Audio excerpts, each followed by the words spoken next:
She does get up to speed nicely, this bike.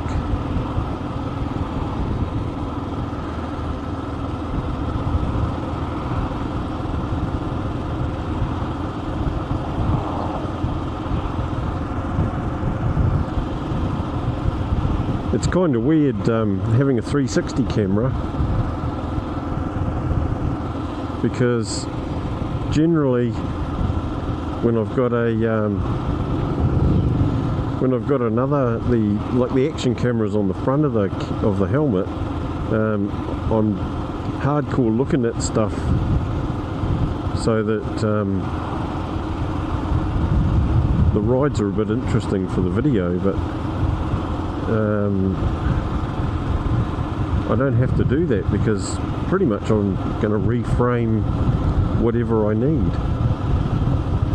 I guess. Hope I'm able to get all the cans of Coke that I want in my boot, in my bags.